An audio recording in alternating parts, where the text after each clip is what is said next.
Challenger was a space shuttle that launched on January 28, 1986, carrying 7 crew members. The Challenger exploded 73 seconds into its journey, and all of the crew members died. Of the 7 crew members, one was a high school history teacher, and her death took a big toll on the American public. The shuttle was initially supposed to launch 6 days earlier, but due to low temperatures, it had been postponed. Although the launch had been postponed because of the cold, that was the exact reason that it failed. The O-ring seals on the shuttle became brittle because it was too cold, and that caused the shuttle to crash. This tragedy received tons of media coverage and shocked Americans. So I'm going to be asking you a few questions on the Challenger space shuttle. Can you just introduce yourself? I'm Terry Edwards, and I'm Tess's mom. So before the crash, what did you know about space travel? Space travel was something that was talked about a lot in my house growing up. My father, your papa, was on the U.S. Midway, which was an aircraft carrier in the Navy in the 40s and 50s.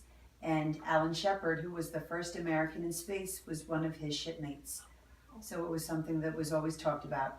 I was born in 1968, and in 1969, the Americans walked on the moon for the first time.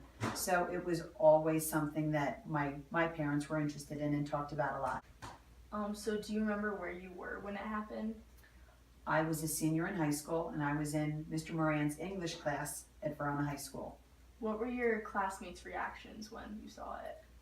No one really knew what happened for a little while. And when I knew that I was going to be interviewed on this, I went back and watched the footage again.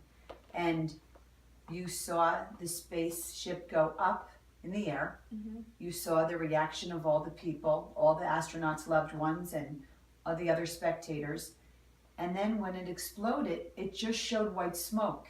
And really, everyone thought that that was just part of the process. Yeah. And it was so sad to see Chris and McCullough's parents. They were just kind of looking up and looking confused, and then they put their hands over their mouths. And like I said, I think people watching television, until we heard the newscasters' voices change or whatever they said, that's when you realize something went horribly wrong. Yeah. What was your town's reaction afterwards? Like, was it a very big deal? It was a very big deal. I remember that my school had an assembly on it, and we had a moment of silence. It was a really big deal because 7 astronauts were killed, but Krista McCullough was a high school history teacher, and it really hit my teachers hard. President Reagan, I remember him coming on air and talking about it. So yes, it was a very, very big deal. Did you think that this accident would be remembered over 30 years later? I hadn't thought about it in a very long time. And then after you told me you were going to interview me on it, I read a lot about it. And it's important that it's being remembered.